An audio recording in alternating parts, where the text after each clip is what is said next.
Perfect. And I'll get this all done right while we're doing this. So by All next right. time, it'll be perfect. I had to do that with my phone recently, free up space, but sneaks up on you. Yeah, I haven't done either of these in probably 6 or 8 months and both at the same time. So, boo berries. All right, well, let's get started here. Welcome, welcome, welcome to the working that is Krononaut Chronicles. My name is Bill, and I will be your guide on this particular Sonic adventure. This show is, of course, sponsored by mysticalwares.com, and today I am joined by three Chrononauts. We haven't had a recording since January 12th, so it's been quite a long time, fellas. Thank you for joining me. We have Derek, Adam, and Bootsy Greenwood with us this episode. We will hear from them in just a moment. But first, what is it exactly that we do here on Chrononaut Chronicles? What is the point of this working?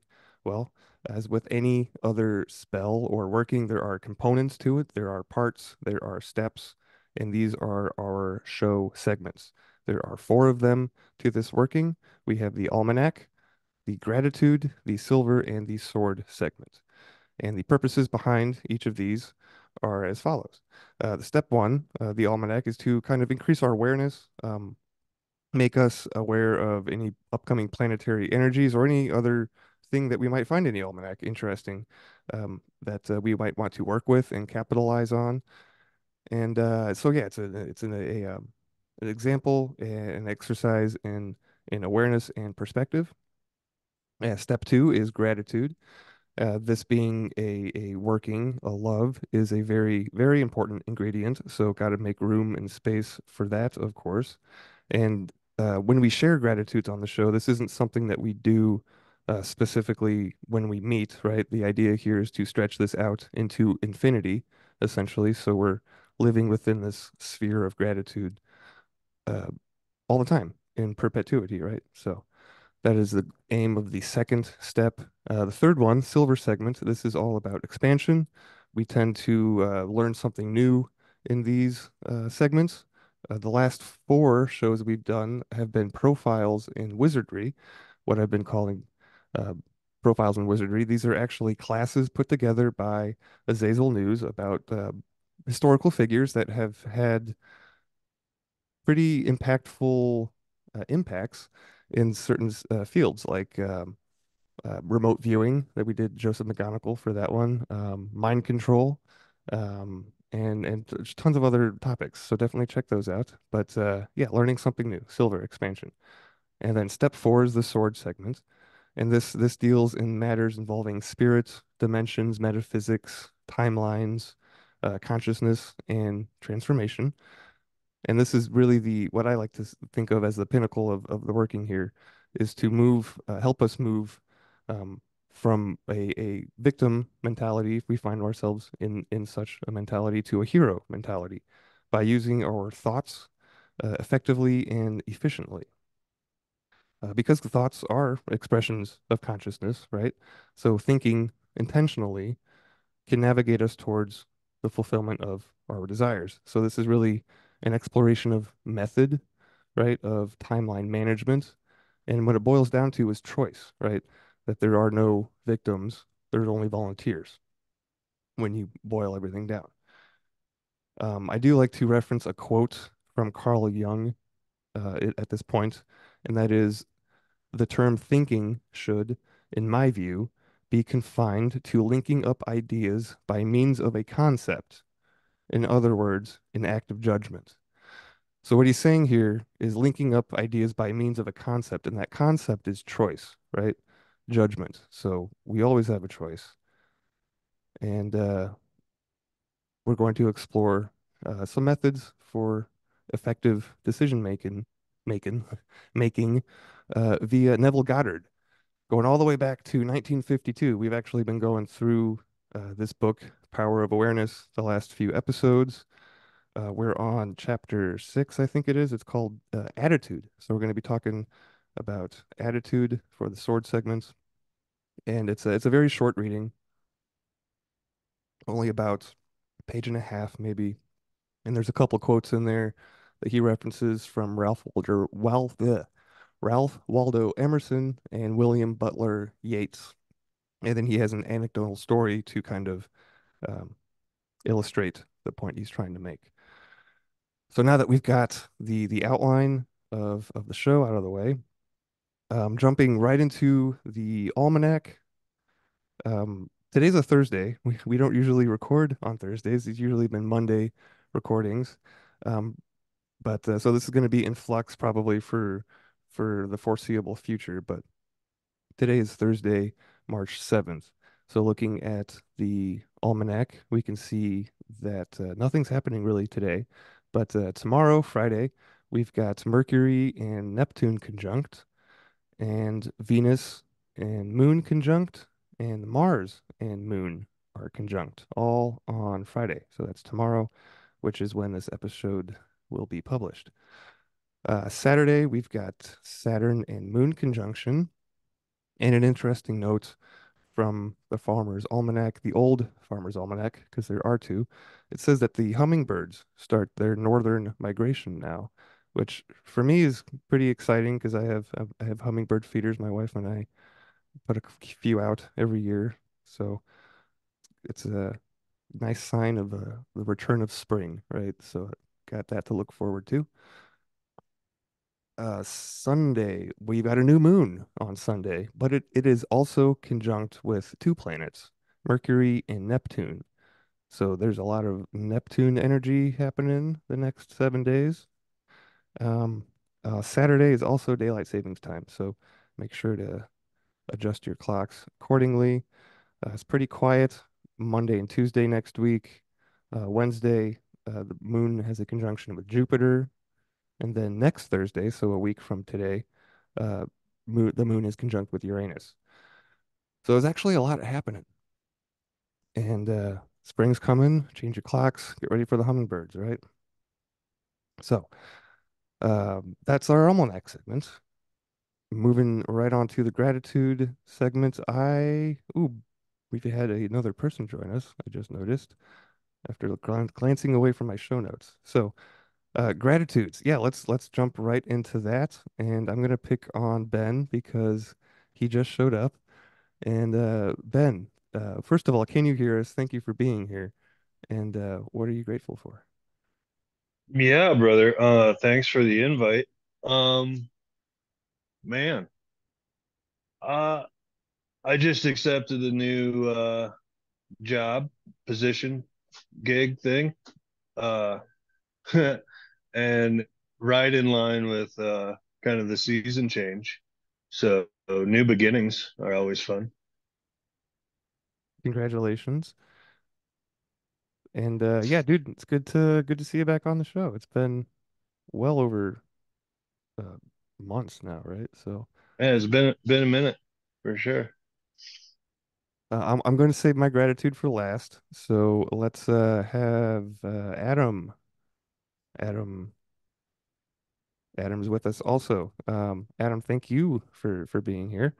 And what's been going on, buddy? What are you grateful for?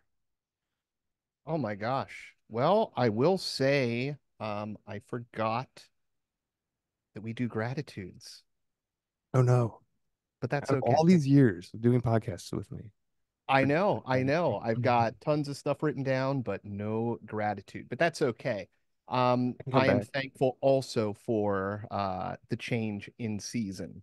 Uh, Starting to happen right now. Kind of weird weather this year, going back to some old cycles. So I don't know. It's nice to have that nice mild afternoon with cool evenings and, both dry and wet days. So I don't know. I'm enjoying the seasonal transfer. Yeah, I'm excited for the stink bugs to migrate out of my house and back into the forest. They like to come in when it's cold. There's one crawling on my mixer right now.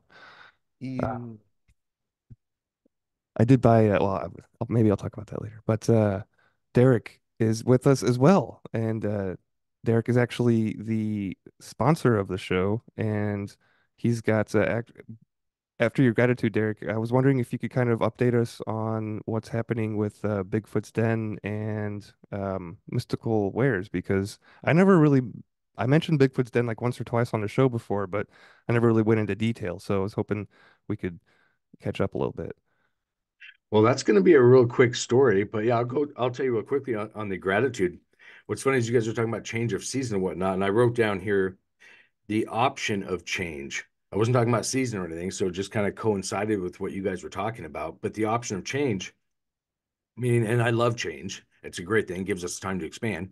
But that ties us into what you just asked me about. So I'm back at Mystical Wares, and since I've last been on with all the other Chrononauts here on Chrononauts Chronicle, I let's see, I built a restaurant bar, ran it. It ran successfully and real well, and I've since sold it as of a week ago. So now I've done the whole cycle of that, literally again since I've been on the podcast last, and I'm back here at Mystical Wares on a new venture that I was telling you about already, Bill, the Sasquatch stories. So that's a whole different topic, and maybe we'll get into it. But yeah, no, I'm happy to be back though. And Well, it yeah. was a go ahead. And I said, no, let's talk about Sasquatch stories. That's going to be a new podcast, right?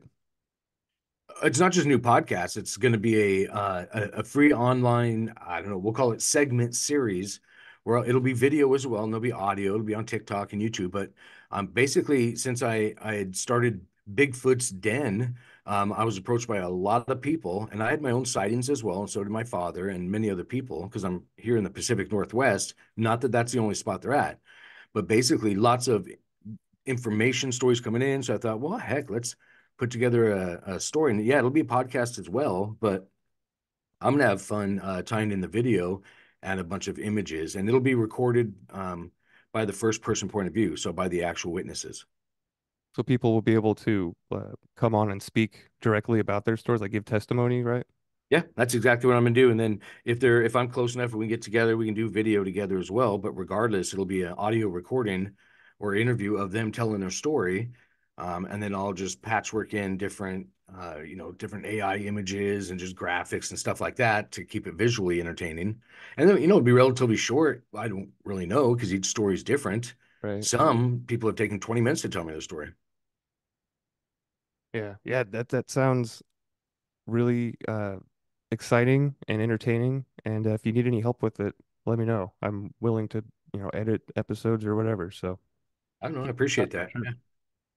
But speaking of new podcasts, possible new podcasts, my gratitude for this segment, for this show, is Dungeons and Dragons, because I have recently started a new campaign with some of my old friends back in Indiana, and it's going. We've got about 6 people that show up, and he would like to make it into a podcast.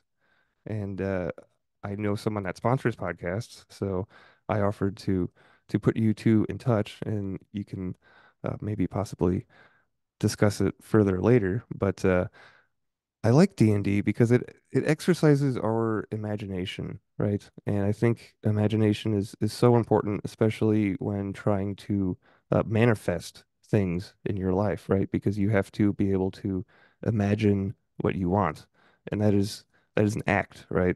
That's not really something that the show can help you do per se. This is something that you have to do. It's action, it's doing.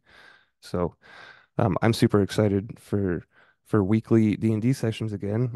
This will be one of my second time playing, so I'm not, super knowledgeable. I just have the character sheet, and we get on Discord and chat, and it's a blast.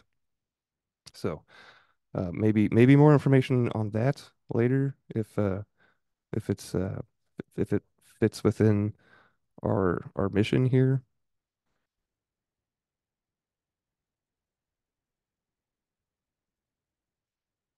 And that does it for the new, or I'm sorry, for the gratitude segment. Um, so I did tease a little bit in the intro, or maybe it was before we started recording. I don't remember now, but changing some of the show segment titles. Um, this is currently called the silver segment, and the next one is going to be called the sword segment. What I'm thinking about doing in the near future, not next episode or or maybe next episode, is changing them to armor and anchor segments. We still got the alliteration there, and I think that it might. I'll have to do some more creative thinking on this, but I think it might better illustrate the point behind the the segments, right? So more on that to come.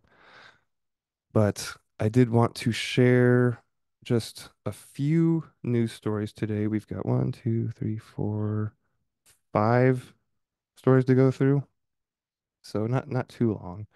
And I will share my screen for this so everybody can have something to look at. Uh, Screen share.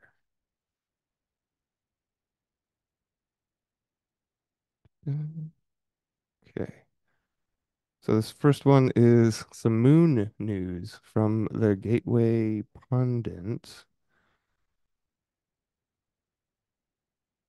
Here we go. Gotta find the right tab.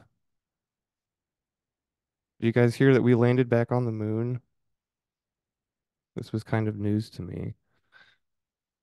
It was a private Kind company out of. of Texas. What's that? We landed sideways. Yeah, yeah. Crash landed on the moon. Um, so the main thing here is I wanted to look at this picture, but we'll go through the article first. So this is from the Gateway Pundit. It says, "Good night, Odie, Adi." I'm gonna say it's Adi, Odie maybe. Historic Odysseus lunar lander sends moving farewell picture before powering down on the moon's south pole. Odysseus has gone to sleep. After its heroic mission that returned America to the moon after half a century, the Nova C moonlander has powered down and it's widely expected to have ended its work. Spacecraft have limited lifespans, even when everything goes according to plan, which was hardly the case in this Odyssey, as the lander faced more than its share of difficulties. Odie has now gone dark on the surface of the moon, but before it did, it sent back a goodbye image that summarizes the joys and heartbreak of space exploration. Odysseus, operated by Texas-based Intuitive Machines, made a triumphant touchdown. I wouldn't say triumphant, maybe not the correct word, but on January 22nd, marking the first U.S. moon landing in over 50 years. It broke a dry streak that reaches back to NASA's 1972 Apollo 17 mission. The landing process did not go smoothly. It ended up in a tipped over position, which caused communication problems. It also meant the solar panels were not able to fully power the lander through its entire mission. Intuitive Machines believes at least one of the lander's legs broke. Yeah, broken leg. The lander's farewell image shows part of the machine's body and its feet with the pockmarked and gray surface of the moon below. There's lens flare worthy of a J.J. Abrams blockbuster. The real threat is almost the real threat. Look at me. The real treat is almost hidden. A tiny crescent Earth is visible in the background against the darkness. It's a little glimpse of home from a robotic explorer far away from where it was built. Intuitive Machines received the image on February 29. Before its power was depleted, Odysseus completed a fitting farewell transmission. The company tweeted. Wouldn't that be called Xted now instead of tweeted? Received today, this image from February 22nd showcases the crescent Earth in the backdrop, a subtle reminder of humanity's presence in the universe. The Nova C was the first landing for NASA's Commercial Lunar Payload Services Initiative, in which the space agency partners with private companies on moon missions. It's part of NASA's preparation efforts for sending humans back to the moon through the Artemis program. Now, I believe this was referring to the Artemis Accords, which is actually an international agreement that a bunch of countries are signing on to, the United States included. I think we're kind of spearheading it. And there's another kind of, I don't want to say combative program that I forget the name of it, but it's headed by like China or something. Like we'll have to look this up later. But yeah, Artemis Accord. That is a thing. NASA's blog talks about during transit, All powered NASA payloads operated and received data. During descent and landing, guidance and navigation data was collected that will help improve landing precision in the future. Well, that's good. And all three payloads that were designed to operate on the surface have received data.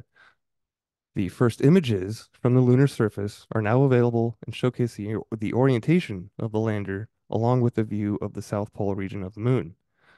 Intuitive Machines believes the two actions captured in one of their images enabled Odysseus to gently lean into the lunar surface, preserving the ability to return scientific data. After successfully transmitting the image to Earth, there is additional insights into Odysseus's position on the lunar surface. And so apparently NASA plans to send astronauts back to the moon as early as 2026. That's the first time I've heard about this, so that's news to me. That's kind of cool. Meanwhile, NASA studies transit and landing technologies and learns what's happening on the moon's south polar region that could have water ice resources. Keep that in mind for something I'll bring up later. Needed to establish a human presence on the moon and also prepare for missions that go deeper into the solar system. There is a chance the lander could get back on if it can get enough power in the future. Mission Control downloaded as much data as possible and commanded the lander to phone home if and when he wakes up when the sun rises again. Okay, so the real thing that caught my attention in this story isn't really the story itself. It's this photo that they have with it. And let me copy and paste this into the chat so you guys, if you can't see it on the screen, maybe you can open it up, see it better there. But yeah, let's look at this real quick. Let's look. I think there's a better picture. Okay, so first of all, the picture of the lander itself. Is it just me, or does this thing look like it's made from tinfoil? Like it looks like we haven't had any technological advances since 1972. Yeah, I mean, everything's super lightweight. The only things that have really changed about getting there is, the electronics. It looks like an HVAC unit. Exactly. Yeah, yeah, and it's like where, and then where is this light coming from too? That looks like a stage light. The lighting right here, like I don't know. It's kind of fishy to me. Okay, so but that's not the main one that they were tweeting about is this one right here. You've got a fisheye lens view, right? And you can see the feet of the lander. Then you've got this, what I'm assuming is the sun, right? And then they have the planet Earth behind the sun, right? So that doesn't make sense. Like, if this thing is so bright, how are you picking up something behind it? And you can't see any other stars in this photograph either. And then this, I don't know if you can see my mouse. There's a little speck right here. What is that next to the sun? Is that another Bigger planet? one you're talking about be the reflection back into the lens. The larger one below the one indicated as, yep, that one there. So that would be the lens flare then? The lens, I don't know why there must be some kind of light there. I mean, are there shadows? Does it show that the sun's behind the lander? Maybe you can't really see shadows. Right? Huh. It just, I don't know. This image doesn't strike me like like it's real. Especially this little speck off to the left here. Like to me that would be, if anything, that would be the Earth, right? And then I don't know what this dot is up above the bright area there, but I don't know. Allegedly we went to the moon.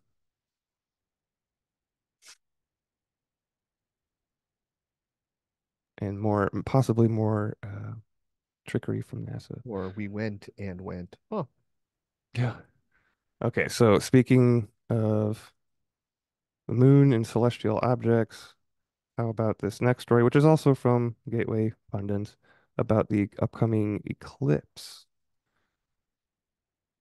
Oh, by the way, I should mention, because I like giving credit where credit is due, all of these stories I get are curated from Azazel News on Telegram, including the classes which I put together. And I mentioned him on those episodes too, but in following that channel as I do, he did discover somebody that was plagiarizing some of his content. So um, just wanted to make that clear that I am not plagiarizing, and I like to give credit where credit is due.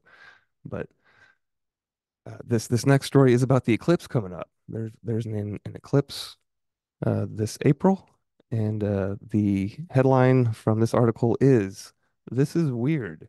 City officials warn residents in Elmira Township, Ohio, to stockpile supplies and stay at home during the total solar eclipse in April." So the township fire department is urging the local community to make unusual preparations for the upcoming eclipse April 8th. The statement released by officials highlights the importance of being well prepared weeks in advance of the eclipse. It recommended that citizens stock up on food, ensure they have a sufficient supply of their prescriptions, keep cell phone batteries charged, and schedule any necessary appointments before or after the eclipse. So the statement says it is in the best interest of our residents to prepare for this event in the weeks prior. This includes stocking food, picking up. Okay, so I just read that. Plan to stay home if possible. If you plan to view this event, please get the best eye protection for you and your family. Good advice. Solar eclipse glasses are available online and may be available at local retail outlets as we get closer to the event. Like most fire departments in this area, we will plan for the worst and hope for the best. We would rather over-prepare than explain to our residents why we are underprepared. We will always exhaust all measures to keep our residents and visitors safe. I encourage residents to research this online event and its effects on local communities in the past. Officials have not suggested any other impending event, but have cited traffic concerns as a significant issue. In 2017, the eclipse saw a considerable influx of visitors in areas within the path of totality, and local law enforcement wants to ensure residents are not caught unprepared. I mean, yeah, that makes sense, right?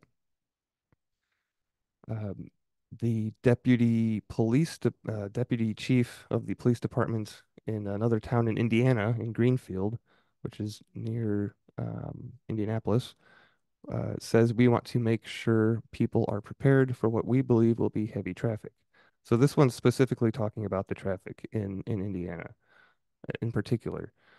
Indiana's expecting around 1 million visitors to observe the eclipse, and preparations are underway to manage the crowds and heavy traffic.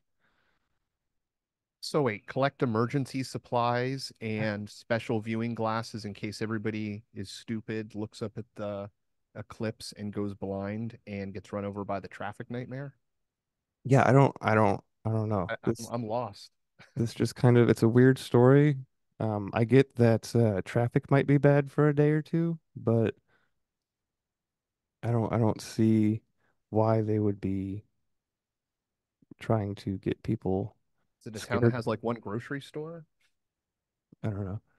I don't know. Maybe they know something we don't know, is my second thought. And if that is the case, I mean, I have heard of traditions where eclipses were to be avoided as much as possible. Like there's I forget which podcast I was listening to, but I think certain indigenous traditions would have you like stay inside during an eclipse and not look up. So I don't, have you guys ever heard of anything like that? Zombies, zombies, zombies, No, I know. zombies. It's funny you said that because was the last fall there was a eclipse, lunar eclipse, right? And I was in the path of totality here in the Four Corners area. Mesa Verde had a big event for it. Um, but I was working with some Navajo dudes last fall, and they were like, "No, no, we stay inside on those days." So, pretty interesting. Kind of, you know, old native wisdom. Right? Did he say why? Did you ask why or Well, because his grandma told him to, oh, but it carried through to, that lesson carried through for him. And yeah, he didn't. It was it was interesting exchanging information, especially like dealing with spirit world stuff. He was really closed down about sharing a lot of the tradition with a white guy, I guess. But yeah. yeah, I don't know. It was interesting. I relayed some of my experiences, and he kind of raised an eyebrow and was like, "How the hell do you know about that stuff?" I'm like, fucking ghosts, man."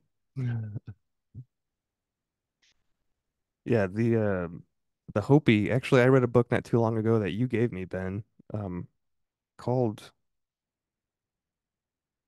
it's called The Book of the Hopi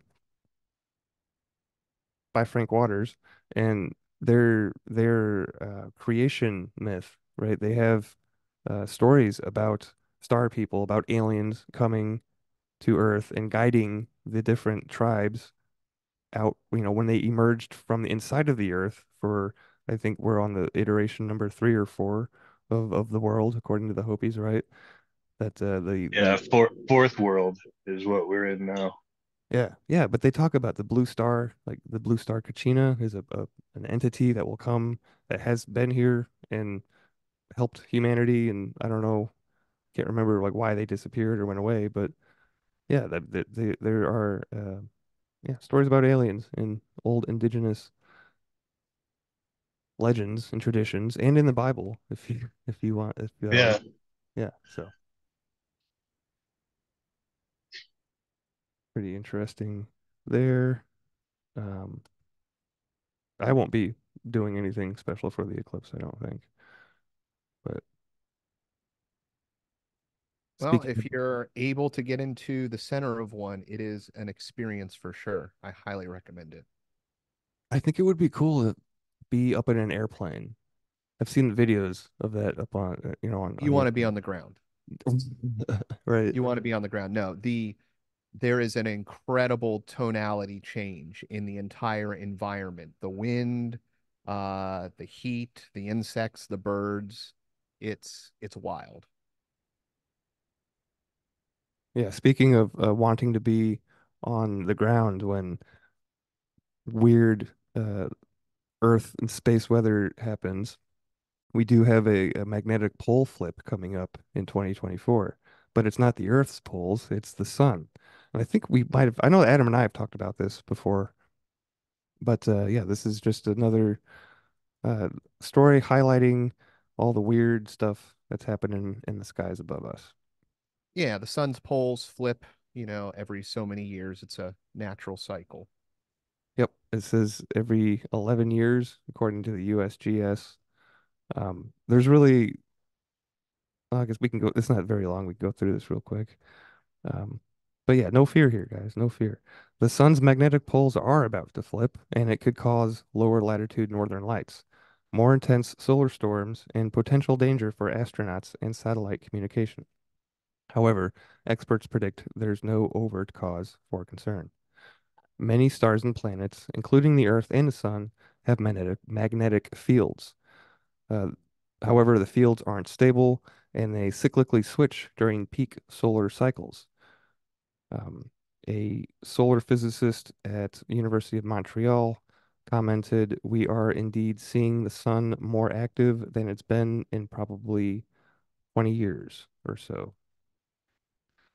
While the Earth's magnetic north pole switches infrequently to the south and vice versa, ranging from once every 10,000 years to once every 50 million years, the sun's magnetic poles switch consistently every 11 years. So that's interesting. Sun is more regular than the Earth. So while the Earth's last reversal happened 780,000 years ago, the sun's happened in 2013. Scientists predict the next shift will happen sometime in 2024, so this year. Good thing we're not trying to go back to the moon this year, right? But maybe in 2026, though, we're going to be up there again. allegedly. Why do the sun's poles flip? Well, NASA, by the flow of hot ionized gases. The magnetic fields are a byproduct of those.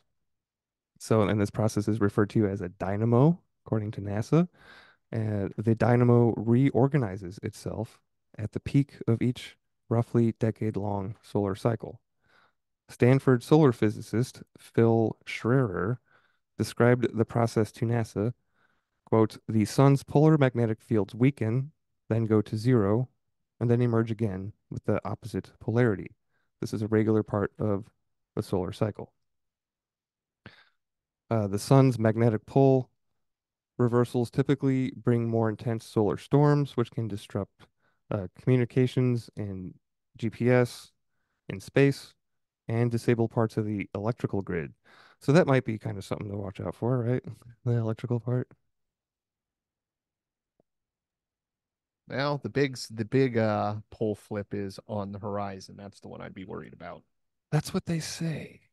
That's what they say, but that time frame is so very vague. 10,000 years to Well, 50 million years. no, but that's their time frame. But if you just look at where the poles are, where they're moving, how fast they've been moving, it is exponentially increasing, meaning, has moved faster in the last 200 years than in the last 2000, in the last 100 years. And by now, I mean, it just keeps exponentially speeding up. So it's estimates, right? So we're probably looking at, 20, 30 years from now. Um, but that's still pretty soon. Right? It's within our lifetimes. We shall see. We shall see.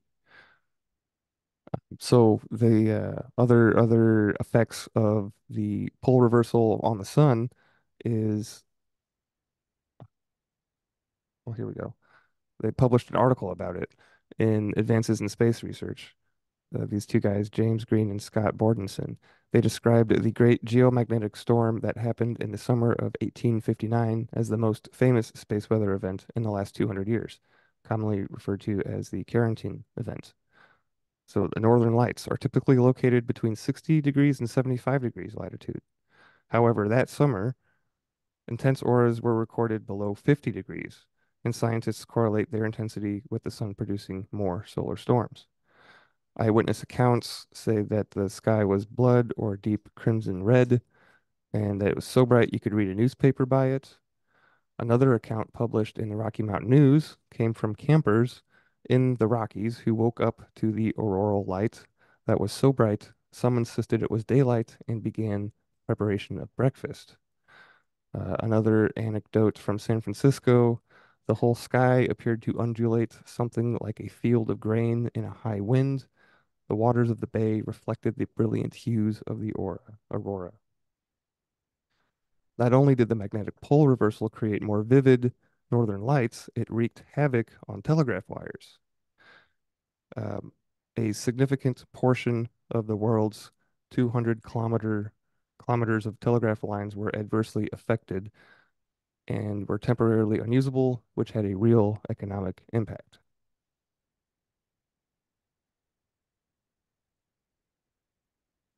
So what are the chances? What changes will 2024's pole reversals bring?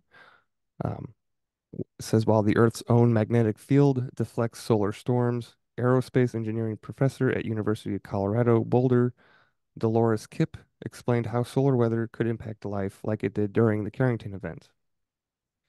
She says intense solar storms can actually open up Earth's magnetic field and allow much more energy and mass to enter in through. And when that happens, then we tend to see all kinds of impacts. Similarly, an astrophysicist at Harvard says the changes throughout a magnetic cycle have effects throughout the solar system and other planetary systems thanks to the influence of space weather. In cases like 1859, Carrington event, solar storms can interrupt electrical power on Earth and be very dangerous to satellites and astronauts. So in the end here, nothing to worry about. Like I said, no fear.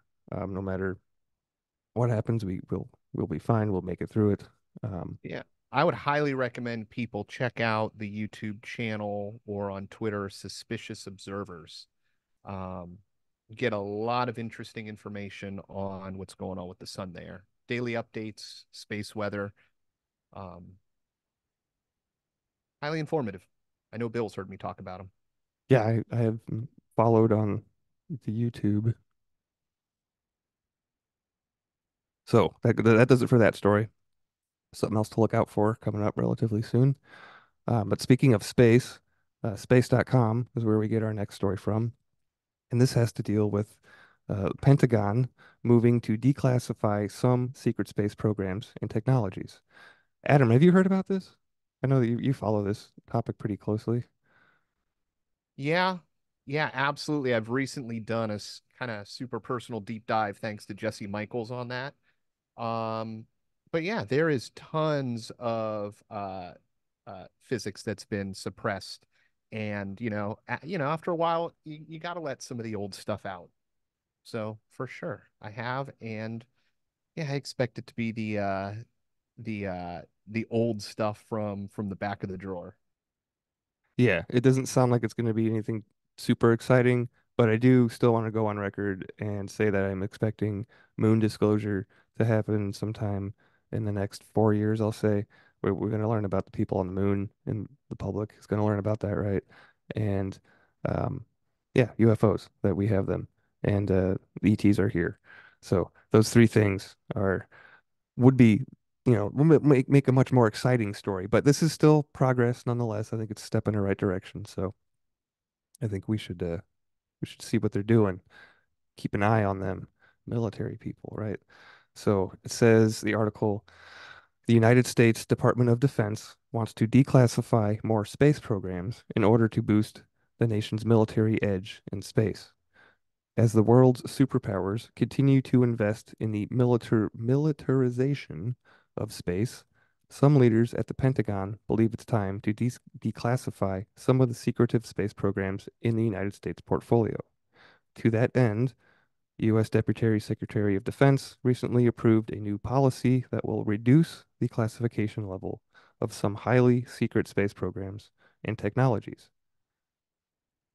So, tech transfers coming to a Home Depot near you, hopefully. The policies that have prohibited sharing this information are outdated and are holding back the US when it comes to superiority in space. What the classification memo does generally is it completely rewrites a legacy document that had its roots 20 years ago, and it's just no longer applicable to the current environment that involves national security space. And it's according to John Plum, who is the Assistant Secretary for Space Policy in the Department of Defense. The policy does not mean that these programs and technologies will now be fully unclassified and revealed to the public. Instead, it will lower their classification levels in order to share some technologies and programs with private industry and international allies to help the US build an asymmetric advantage and force multiplier that neither China nor Russia could ever hope to match. The move would allow each branch of the US Armed Services to decide their own classification levels, rather than spread a blanket DoD policy over all military space programs and technologies.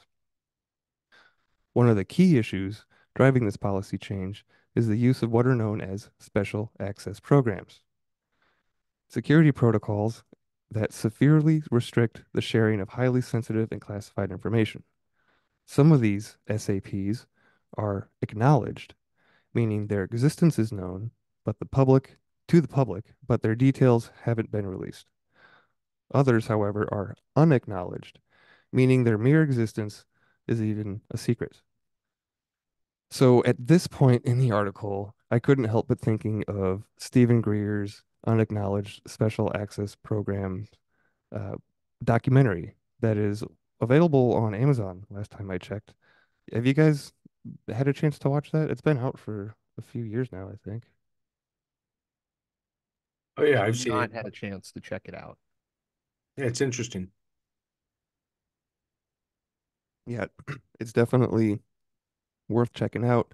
It's got a bunch of firsthand accounts from actual uh, people with military backgrounds coming out and telling about their experiences with, whatever it may be, a UFO or seeing something being worked on in a laboratory or whatever it is, right? So definitely something worthwhile to watch, no matter regardless of what you think of Dr. Greer, because I know that there are some mixed feelings about him in the woo realm, the woo circles, and the netizens, I guess we could say, cyberspace, right? What are they saying? He's fraud or something like that? I haven't heard. Well, his whole thing is that ETs, there are no bad ETs, right? They're all benevolent and they're all here to help us.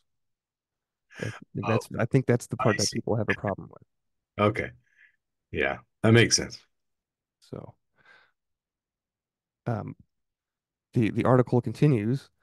Um, Plum, this person from the DoD, argued that the new policy will remove SAP status from some of the Pentagon's most valuable space programs, giving the U.S. military an edge in what the Department of Defense now considers the most essential domain in terms of national security. A quote from him: anything we can bring from a SAP level to a top secret level, for example, brings massive value to the warfighter, massive value to the department, and frankly, my hope is over time, it will also allow us to share more information with allies and partners that they might not currently be able to share. So the sharing of information is good, right? But I think the emphasis on war is probably not so good. Some officials at the Pentagon have been calling for such a new classification policy for years, arguing that excessive classification has prevented advanced military capabilities from deterring attacks from adversaries, which is one of the main reasons they were created to begin with. In a rare show of disclosure, the U.S. Space Force and National Reconnaissance Office revealed a set of general capabilities of the Silent Barker Watchdog satellite launched by United Launch Alliance in September 2023. Before the launch, NRO and Space Force officials told the public that Silent Barker was designed to keep an eye on satellites and spacecraft in synchronous orbits. The disclosure was designed to help deter attacks on U.S. satellites. Space Force General Michael, Commander of Space Systems Command, said at the time. It's a long title. I just don't feel like reading it. Not only are we going to maintain custody of the ability to detect what's going on in geo or geosynchronous orbit, but we'll have the indications and warnings to know there's something out of the normal occurring, and that goes a long way towards deterrence. The exact capabilities and specifications of many of the U.S. military's and intelligence community satellites remain unknown.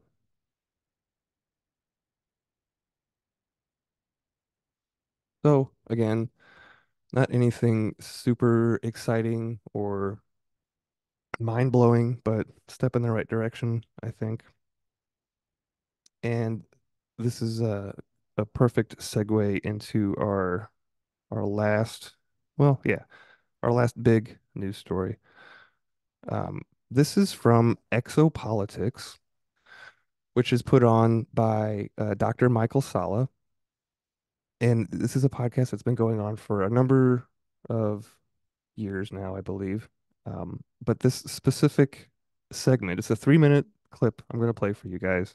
This specific series of podcasts, Dr. Salla is putting out with who a person who's claiming to be a U.S. Army soldier who has insider information about being in secret space programs and has received allegedly the green light from his superiors to talk about some of these experiences. with the general public in order to help facilitate disclosure, right? So I've listened to 4 or 5 of these accounts now, and I'm interested to see what your guys' opinion is of this little clip I'm about to play from you or for you guys. Like I said, it's only 3 minutes, and this is at the end. This is update number 1 from this U.S. Army insider called JP, and there's about 30 of these. So I went back to the beginning, and I found this clip of JP describing what it's like coming back home to Earth from one of the moons on Jupiter, from called Ganymede. So I'm going to click play here real quick, and please let me know if you can't hear it. And if that's the case, then I'll have to figure that out real quick. But I'm going to mute down and click play.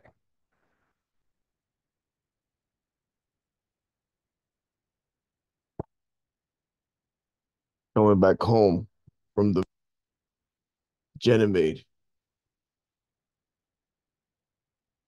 with the U.S. Army. Hi, my name is JP, and I believe that soon a lot of people are going to come out in the military talking about their experience in the SSP. You know, leaving the moon Ganymede was really hard for me because we left a lot of good friends over there working, and they're going to be there for a long time. And also a lot of extraterrestrial friends that we made that are working on different facilities over there in the moon of Ganymede. You know, that moon is unbelievable. It has life, it has an ocean, you know, it has facilities under the ice in the ocean. And we left, you know, when you leave there, and it's like it's really hard because people just don't believe you on Earth. And then when you're like on the ship and you're passing a beautiful planet like Jupiter, and you pass these different zones in space that are controlled by different extraterrestrial species, and you look out the window of your ship, right? And you look down in the planet Jupiter, and you see the clouds of Jupiter, the atmosphere of Jupiter, when you're, you know, you're a certain height, and you know that in those clouds, there's like 40 to 50-mile wide ships or facilities floating in the atmosphere. And people are working there, and extraterrestrials are working on these ships that are hovering on the clouds of in the atmosphere of Jupiter. And when you take that in in your head, and you're passing these planets, and you're in the solar system working in the military, you know, because being in the military, you do what you're told and you know, talk about what you do. But soon, all this information is gonna come out. Soon, a lot of people are gonna come out. You know, look what's happening in the Pentagon. Look what's happening around the world with all these contacts that we're having. And soon, there's going to be a lot of drip drops. There's going to be a lot of things happening around the world that people don't understand why they're happening. But when you're in my situation, you see this out the window of your ship, and you're like, wow, I can't believe people on Earth don't know about this. You know, I can't believe that people don't know about our our ship that are as fast as the speed of light. You know, when you have the ship, you know, facing the sun and going almost the speed of light heading towards Earth, you're like, man, I just wish people on Earth knew about this, you know, and we have to stay quiet. But soon a lot of people are gonna come out and talk about this because we need to. You know, it's hurting a lot of soldiers out there. You know, we're not allowed to talk about it, but hey, some people have to talk about it. You know, when you have the ship passing the moons and passing the planets and getting close to the Earth. And you see the Earth, how beautiful it is, how fragile. And then you enter the atmosphere and you're in Earth and nobody believes you, nobody talks to you. You can't talk to nobody. It's kind of tough, but it is what it is. Ooh, I just Okay, so that's just kind of an example of some of the types of things that JP talks about. It's nothing super spectacular, like, right? This is just a story from him traveling, besides, the whole secret space program thing. But essentially, it's him moving from one spot to another and seeing some odd things along the way. And a lot of his missions are like that. He doesn't really do a lot. It's just he's there to observe, and so he can come back and tell people is what it seems like. But so that being said, first impressions, guys, or any impressions, like what I kind of have an idea of what I think, but I want to hear what you guys think. Yeah, I can say that I certainly don't discount what he's saying. His demeanor, though, certainly doesn't scream of somebody who would be working for the secret space program and being allowed to speak publicly. Um, but who knows? Sometimes you always need somebody to discredit in public. Yeah, his voice does kind of make it uh, the way that he talks. He knows several different languages, by the way. I've heard him speak a few of them, but it is kind of like he is a lower on the rung of of hierarchy when it comes to military ranking. So I don't think that he's, a captain or anything. It seems like he's just an infantryman. Yeah, I imagine though, if we're going out to Ganymede on secret space programs and have people out there that it's not something you're just allowed to go and talk about. And if you do, there's probably some consequences. Yeah, so the way that they get around that is that there are factions right within Space Command that don't want this to come out, but he is aligned with people that do, and that his superior is one of those people that are giving him permission to do this. So I guess that it is a known thing that's trying to get out. But anyway, that's the explanation that I've heard so far. Ben, do you have something? Well, it's funny because I used to float around those Galactic Federation channels, um, and was hanging around more people that were, actively putting themselves out there as a channel for, one faction, if you will, or another. And the guidance for when I was in there was not to talk about it. So I find that interesting that he brought that up. And I've talked to Bootsy about this. It was, at the time I was trusting it, but I didn't know what to do with it, especially when you're told not to talk about it, right? But the whole Space Force thing has been pretty interesting to me because it was right after I left your place, Bill, a couple springs ago, and went and found a job on a farm outside of Colorado Springs.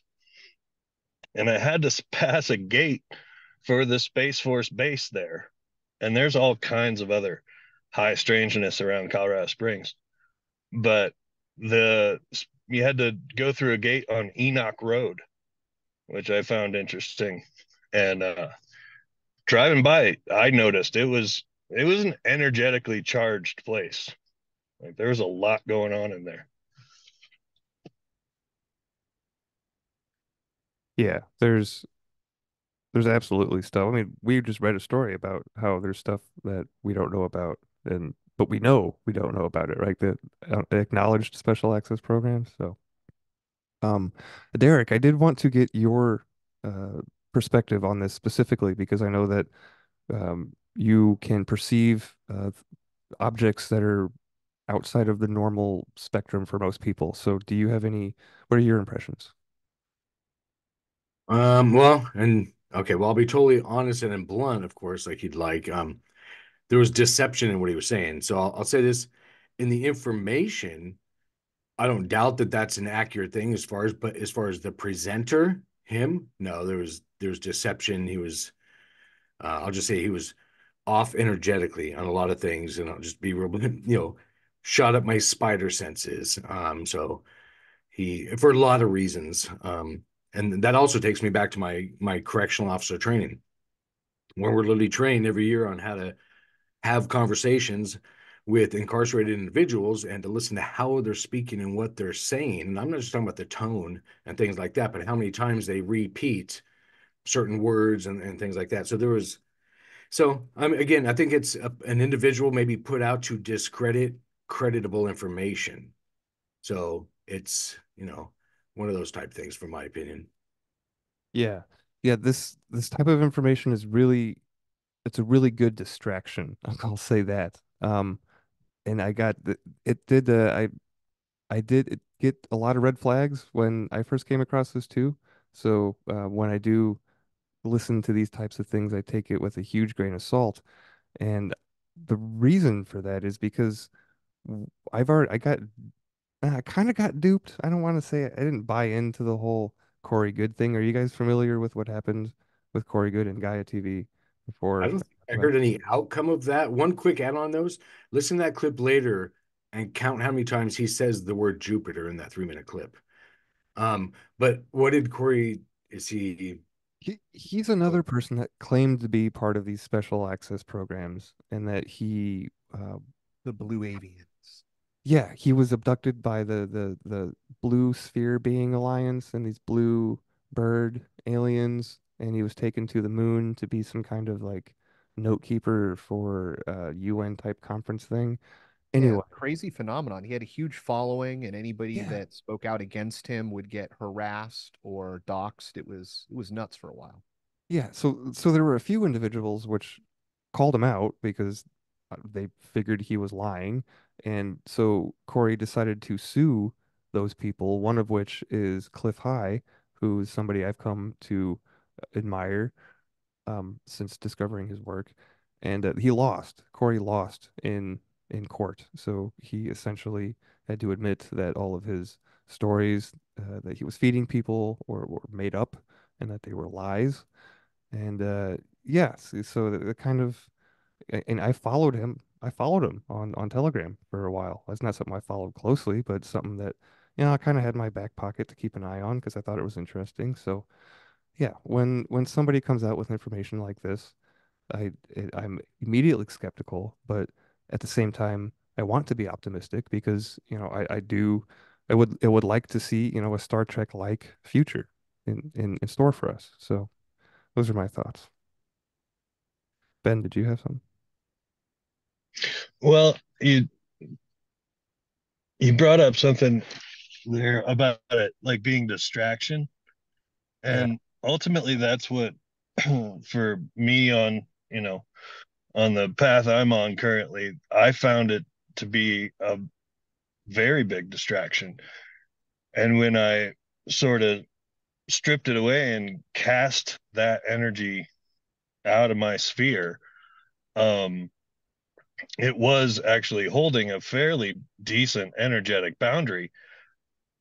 So there was a lot of other weirdness that came in after I was like, this, I don't need this in my life. It's, more distracting than helpful. Um, it did allow more space for connection with, authentic self or higher self or God or however you want to see that connection. Getting rid of that energy and not paying attention to it anymore allowed a lot more of what I'm just calling me to show up. And it's been a really interesting, interaction between that, um, what is becoming pop culture.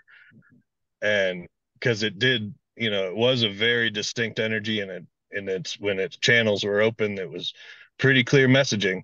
But ultimately, for me, I found it to be a distraction away from self and the path I'd rather be on.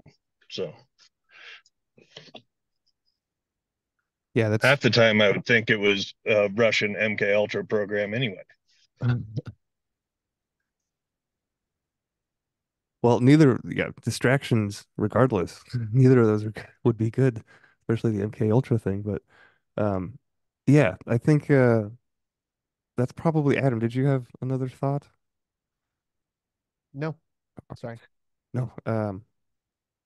Anybody? I think it's just an energy that's kind of out there, and if you want it to be part of your reality, it can be. but it's not the be all end all. So, No, it's not. And I do think that having an emphasis on learning practical skills is more important than chasing rabbit holes, which is ironically enough something that following this Azazel news site has done for me is let's get more skills focused and less, researching topics that aren't really going to do you any good every day, day to day, right? So, mhm. And for me, it was showing up, in a shamanic journey space. So, that you really got to discern what's coming out from those other realms anyway, as to how it applies, and you can, use that stuff practically. So, like I said, everything whatever you put your attention into is going to grow. And if you find benefit from it, awesome. But ultimately, I think everything sort of external ends up being a distraction in the end, because everything, you're looking for is on the internal. sage advice. It's true. True words. Um, just to hit back on the Star Trek future that I so much hope that we get to at one point with humanity. Uh, and these stories that are more practical about how the Space Force is going to do all that declassifying, right? There are other like trickle down hints that we can see about a larger existence beyond what we're told by the mainstream media. And a couple of those that, as Azel has pointed out, are these uh, there's a graduate program for mining in space offered. Let's see, I put the link in the chat. I think it's Colorado. Yep, Colorado School of Mines. So they actually have a degree for mining on not Earth, right? So we mentioned the water on the moon, right? Maybe we're doing mining stuff on the moon. So that's interesting that they're offering programs like this. But then there's this other job posting it's actually from 2021, so it's kind of old. But the U.S. Army was hiring archaeologists for uh, out in Utah. So that particular posting is from August 2021, but it's just interesting that we're talking about mining in space and archaeology. Like we need someone that is very versed in old civilizations and writing and language possibly to kind of, I don't know, discern things found in Antarctica maybe. I don't know, I'm just spitballing here.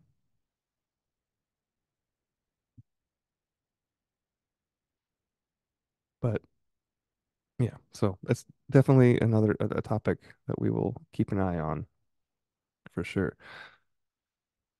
But enough Let of me ask you real quickly, whatever happened to that Antarctica thing? I that disappeared from my you know, awareness. What was going on with that when they took all um the leaders up well, there?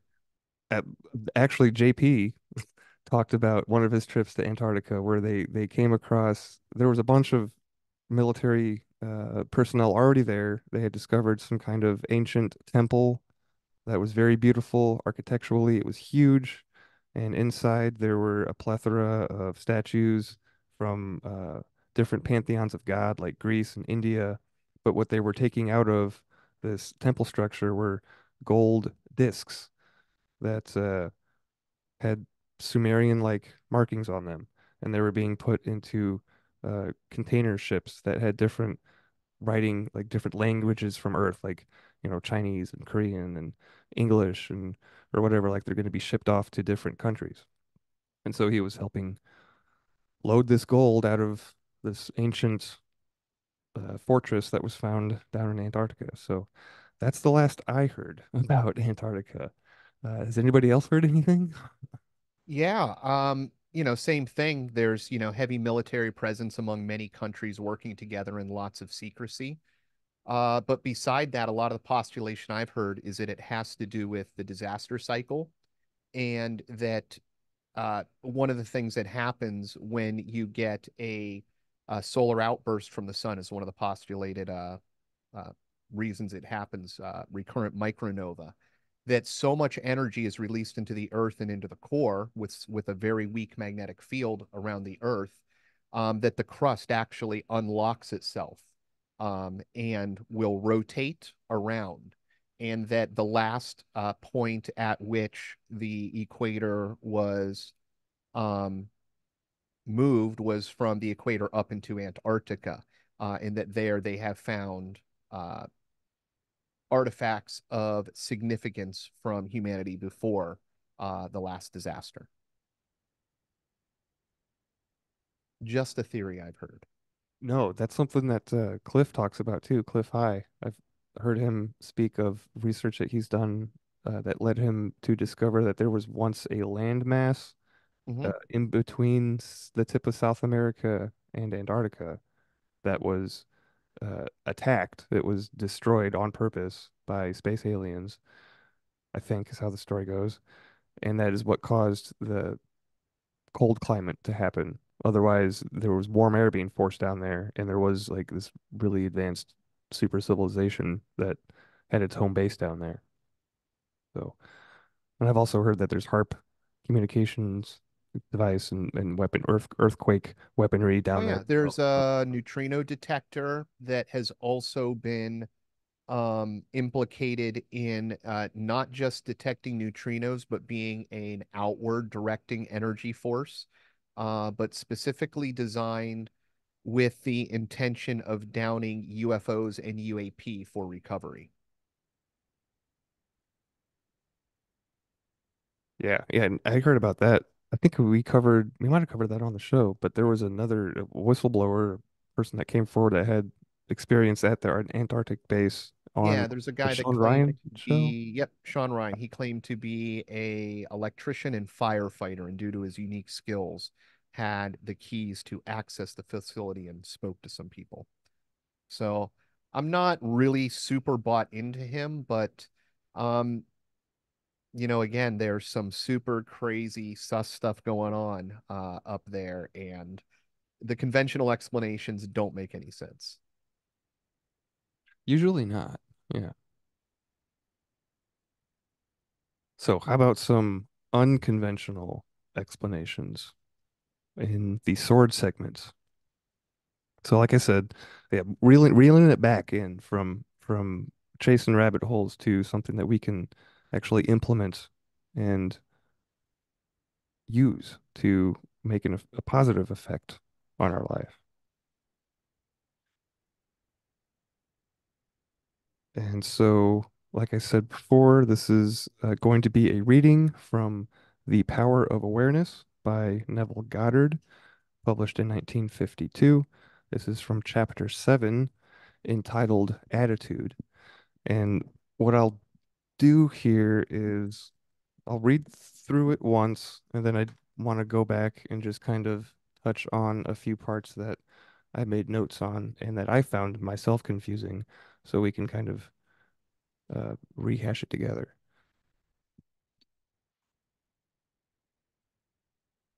Okay, chapter 7, Attitude. Experiments recently conducted by Merrill Lawrence, Princeton, and Adelbert Ames, Dartmouth, in the latter's psychology laboratory at Hanover, New Hampshire, prove that what you see when you look at something depends not so much on what is there as on the assumption you make when you look. Since what we believe to be the real physical world is actually only an assumptive world, it is not surprising that these experiments prove that what appears to be solid reality is actually the result of expectations or assumptions. Your assumptions determine not only what you see, but also what you do, for they govern all of your conscious and subconscious movements towards the fulfillment of themselves. Over a century ago, this truth was stated by Emerson as follows. So I found this a little bit confusing, but I'm gonna read it as it's written. As the world was plastic and fluid in the hands of God, so it is ever too so much of his attributes as we bring to it. To ignorance and sin it is flint.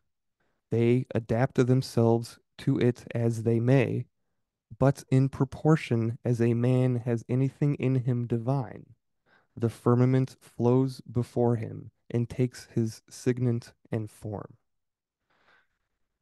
Your assumption is the hand of God molding the firmament into the image of that which you assume. The assumption of the wish fulfilled is the high tide which lifts you readily off the bar of the senses where you have so long lain stranded. It lifts the mind into prophecy in the right full sense of the word.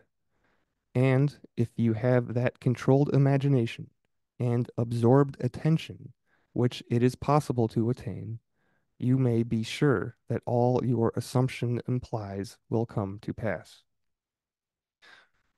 When William Blake wrote, "What seems to be is to those to whom it seems to be," he was only repeating the eternal truth. There is nothing unclean of itself, but to him that esteemeth anything to be unclean, to him it is unclean. That comes from Romans chapter 14, verse 14. Because there is nothing unclean of itself, or conversely, clean of itself, you should assume the best and think only of that which is lovely and of good report. And that comes from Philippians chapter 4, verse 8. And this next sentence was kind of a challenge for me, so just bear with me while we read through it. It is not superior insight, but ignorance of this law of assumption.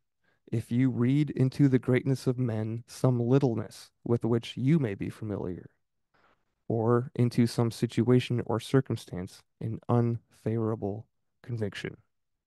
So I just want to pause right there. So I want to dissect this because I had trouble with it. And just to clarify, right? So he's saying here, it is not superior insight, but ignorance of this law of assumption. If you do the following, if you read into the greatness of men, if you read into the character of a person, right, some littleness with which you may be familiar. So if you're reading into somebody a fault that maybe you have yourself, right? And what that is not doing what he tells us to do in the previous sentence, which is think only of that which is lovely and of good report. So that kind of explains what he's talking about in the next one. When we read into something that's not really there, right? Whether it be into a person or a situation, it comes from an assumption that we're making, right? So moving on, your particular relationship to another influences your assumption with respect to that other and makes you see in him that which you do see. If you can change your opinion of another, then what you now believe of him cannot be absolutely true, but it is only relatively true. The following is an actual case history illustrating how the law of assumption works. So he gets into the anecdotes.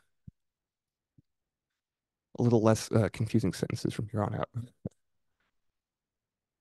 One day, a costume designer described to me her difficulties in working with a prominent theatrical producer. She was convinced that he unjustly criticized and rejected her best work, and that often he was deliberately rude and unfair to her. Upon hearing her story, I explained that if she found the other rude and unfair, it was a sure sign that she herself was wanting, and that it was not the producer, but herself that was in need of a new attitude. I told her that the power of this law of assumption and its practical application could be discovered only through experience, only through doing, right? And that only by assuming that the situation was already what she wanted it to be, could she prove that she could bring about the change desired.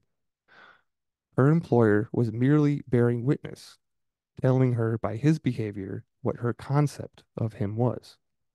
I suggested that it was quite probable that she was carrying on conversations with him in her mind, which were filled with criticism and recriminations. There was no doubt but that she was mentally arguing with the producer, for others only echo that which we whisper to them in secret. I asked her if it was not true that she talked to him mentally, and if so, what those conversations were like. She confessed that every morning on her way to the theater, she told him just what she thought of him in a way she would never have dared address him in person. The intensity and force of her mental arguments with him automatically established his behavior towards her. She began to realize that all of us carry on mental conversations. But unfortunately, on most occasions, these conversations are argumentative, that we have only to observe the passerby on the street to prove this assertion, that so many people are mentally engrossed in conversation and few appear to be happy about it. But the very intensity of their feeling must lead them quickly to the unpleasant incident they themselves have mentally created and therefore must now encounter. When she realized what she had been doing, she agreed to change her attitude and to live this law faithfully by assuming that her job was highly satisfactory and her relationship with the producer was a very happy one. To do this, here we go again with the doing. There's going to be some suggestions, some practical tips here. To do this, she agreed that before going to sleep at night, on her way to work, and at other intervals during the day, she would imagine that con- she would imagine that he had congratulated her on her fine designs and that she, in turn, had thanked him for his kindness and praise. To her great delight, she soon discovered for herself that her own attitude was the cause of all that befell her. The behavior of her employer miraculously reversed itself. His attitude, echoing, echoing as it had always done, that which she had assumed, now reflected her changed concept of him. What she did was by the power of her imagination. What she did was by the power of her imagination. Her persistent assumption influenced his behavior and determined his attitude toward her. With the passport of desire on the wings of a controlled imagination, she traveled into the future of her own predetermined experience. Thus, we see it is not facts, but that which we create in our imagination which shapes our lives. For most of the conflicts of the day are due to the want of a little imagination to cast the beam out of our own eye. It is the exact and literal minded who live in a fictitious world. As this designer, by her controlled imagination, started the subtle change in her employer's mind, so can we, by the control of our own imagination and wisely directed feeling, solve our own problems. By the intensity of her imagination and feeling, the designer cast a kind of enchantment on her producer's mind and caused him to think that his generous praise originated with him. Often, our most elaborate and original thoughts are determined by another. And he ends with a quote from William Butler Yeats. We should never be certain that it was not some woman treading in the winepress who began that subtle change in men's mind, or that the passion did not begin in the mind of some shepherd boy, lighting up his eyes for a moment before he ran upon his way. And so that is the entirety of chapter 7, relatively short. Do you guys have any first impressions before I continue to ramble? I have a quick comment. I like the comment. Well, a comment on the comment I heard you say was where he said, what was it? Exact and literal minded live an imaginary world. So those, I didn't get the whole Yeah, quote. yep. It is the exact and literal minded who live in a fictitious world. Yeah, I thought that was a pretty interesting comment.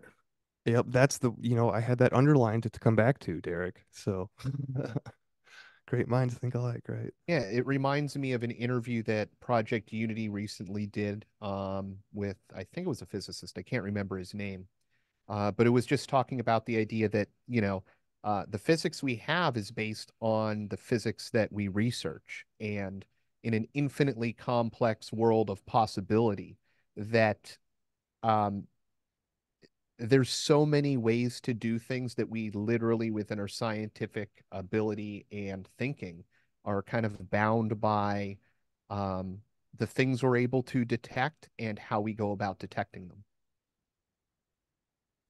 Yeah, yeah. There is a book I just ordered recently dealing with philosophy, blending philosophy and UFOs. And the guy talks about phenomenology, which is a study in philosophy about phenomena, right? Things like things happen and we think about these things. And then we think about how we think about these things happening, right? So this is the branch of phenomenology.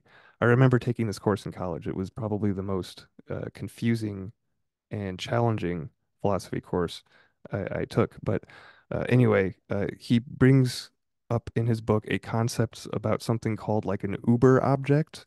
It's a weird German word. A lot of the phenomenologists that I studied were German. Maybe they were all German. I don't know. But anyway, it's this concept of an object that is very, it's still very real, but it exists outside of our perceivable senses, at least the ones that most of us use, right? So it kind of yeah, it's just very. I'm gonna read it, probably talk about it on the show, but it tries to make an argument, put forth an argument of how to reconcile like the existence of UFOs within a philosophical framework, because to to to talk about philosophy, you need to be all inclusive, right? It needs to be, a complete framework. You can't just have a philosophy part of the time that works just over here in this one area, right? It's got to be all encompassing. So, yeah, I don't know where I was going with that, but we'll definitely revisit that in the future. Back to the reading though, when he first starts off saying, "Oh, before anybody else, before I rehash this real quickly." Okay. Um, I just thought it was interesting that here when he says um, these experiments proving that what you see when you look at something depends not so much on what is there as on the assumption you make when you look.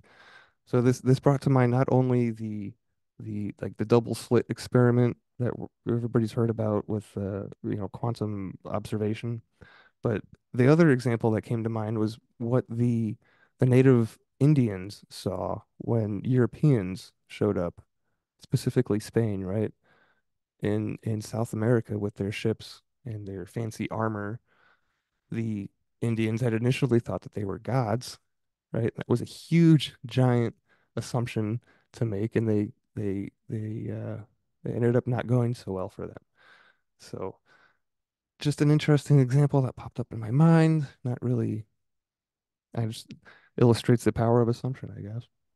But the other thing that I underlined was the sentence, your assumptions determine not only what you see, but also what you do, for they govern all of your conscious and subconscious movements. towards the fulfillment of themselves.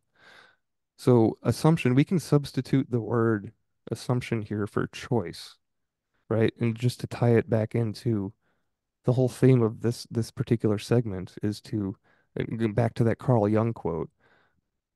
Let me pull that back up so I can reference it. Jung says the term thinking should, in my view, be confined to linking up of ideas by means of a concept. In other words, an act of judgment. So going back to the idea of choice and how we're all, there's only volunteers here, right? There are no victims unless you want to play that card, and then you can see how well life works out for you, I guess. But yeah, hero mentality for the win. The other thing that popped up to me here, and this has been kind of an ongoing dialogue I've been having as I'm reading these chapters, is the idea of assumption juxtaposed to what we get in the Four Agreements with Don Miguel Ruiz, who says that you should never make an assumption. And I don't know, this strikes me kind of odd because we're talking about using assumptions here in this book, but Don says not to do that. Do you guys have any ideas about how to reconcile these two? Ben? That was the first thing that came to mind for me was the four agreements, right? But I think you can look at that and say, don't make any assumptions for other people. And now that you brought up the double slit experiment and the fact that there is no local reality, I think it speaks to that everybody sees it uniquely through their lens, right? So they're experiencing reality different from how you are viewing it from your space.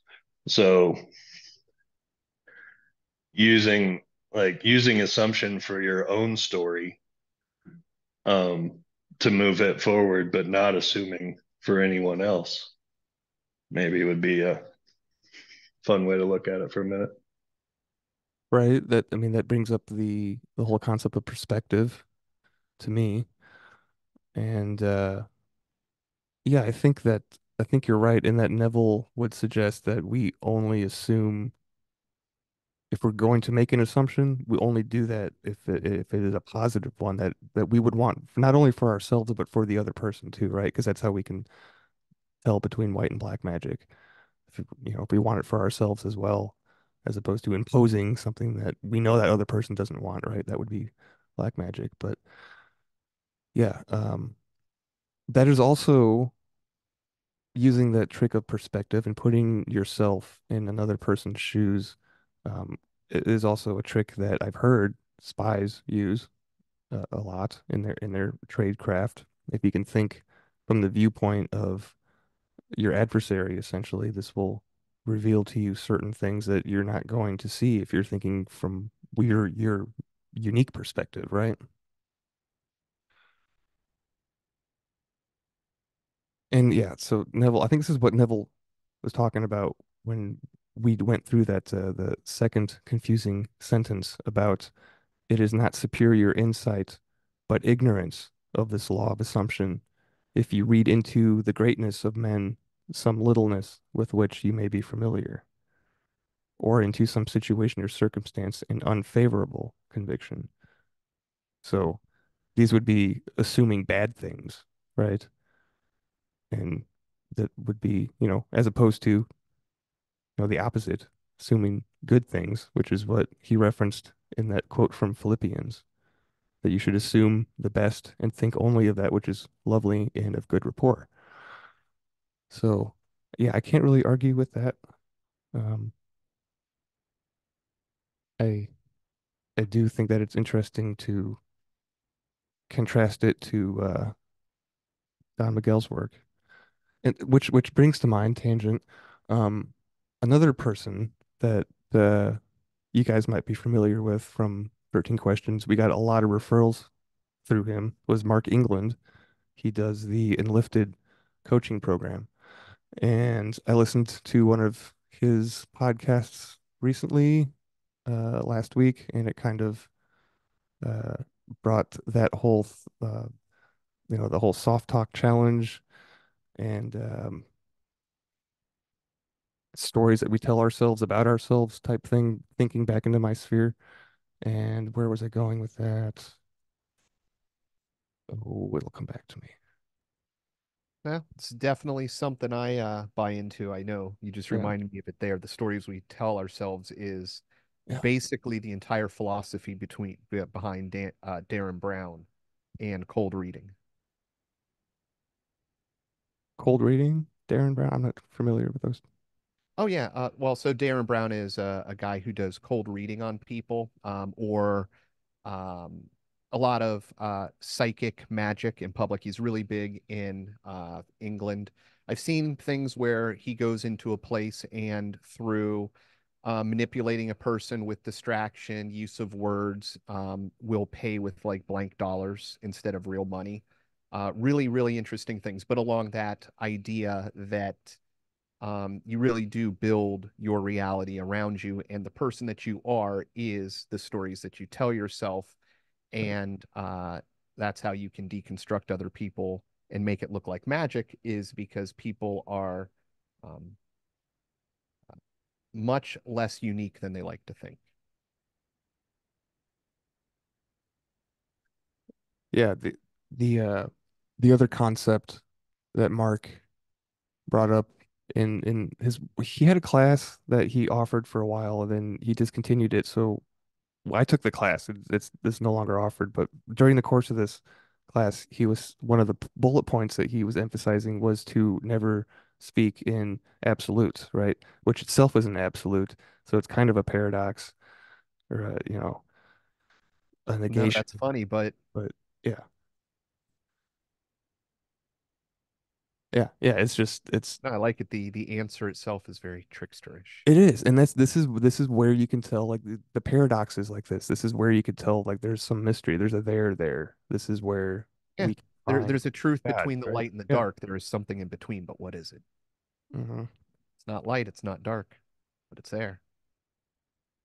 Yeah. So these are just thoughts that I have that occur in my head because I, I live in, I live in my head a lot. I'm not. I need to be better at being present, I think. But real quickly here, just to tie it back into the point of this show segment is that we can sit here and read and listen and talk about these methods and explore all we want, but the real work is done outside of the show. If you want to, have an impact on yourself, it's the doing that is important. Which just I brought that up because we're not being when I first started this project, this working, I was thinking about the goal was to do it once a week, right? And now it's becoming clearer that maybe that was a little bit too lofty as of right now. So just moving forward, any audience that we do have, the show's not going anywhere, but we won't be putting out weekly episodes. Just wanted to get that on record.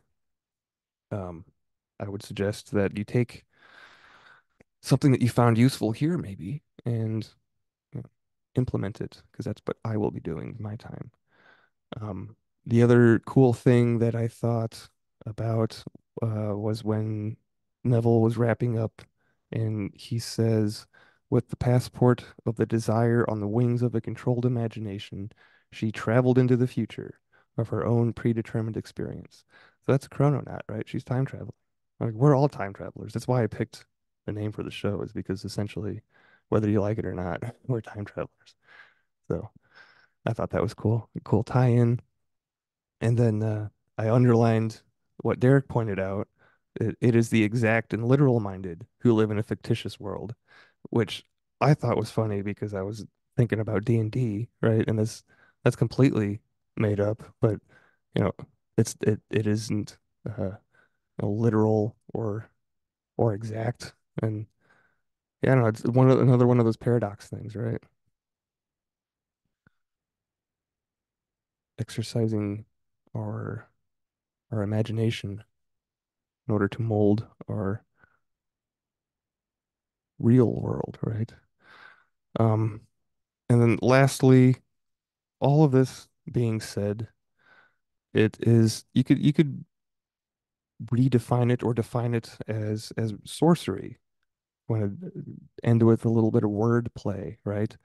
What is sorcery? It's manipulating reality to conform to your will, right? And how do we do that? We do that with our imagination. We have to go back to source to do that. To to go within. You have to take the time to feel the feeling, to really ingrain the assumption, right? And this is all dealing with source energy. This is, your energy essentially when it comes down to it, but that's sorcery. Sorcery, you know? So this is magic, guys. This is magic. We're all magic. We can all do whatever we put our minds to. And that is a good note to end the show on, which is why I wanted to put this segment, the fourth and the last one. Before we sign off, I have been talking about free scalar energy session Fridays. But I did notice that there was a slight change in procedure to that on the website today, Derek. You had mentioned that you had redone some things on the website. So, um, do we no longer have to sign up weekly for this now? Is that correct? No, it's still a weekly sign-up process. The only thing that's changed is the hours I'm doing it, Okay. just to make it more convenient on this end, because sometimes there's a delay in editing the website compared to when the session started. So I wanted to remove that confusion. I took down a timer, but no, basically you do have to sign up every week, and that's kind of a limitation of my scheduling program, to be honest. It requires that because I have no other way of getting everyone's name on a list other than our scheduler program. And it requires a new sign up for every class or session. Yeah, so no, but basically, yeah, you do have to sign up every week, but they're continuing. Okay. Okay. So I'm misunderstood. There will be one this Friday then. Do you know what it is offhand?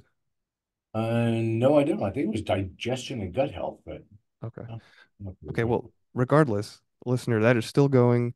Um, Still check that out. Go to mysticalwares.com. There is a scalar energy page which will explain to you what exactly it is that we're talking about here, because we are out of time, and that is a topic that we could do a whole nother podcast on. So, with that being said, please, please, please share the show, rate the show. We don't really care about donations. Well, if you want to donate, go to mysticalwares.com, buy something from the shop, support the sponsor, and actually just help spread the love however you can, whatever way you can, whatever's easiest for you. And until next time, Chrononauts, vibrate high and carpe diem.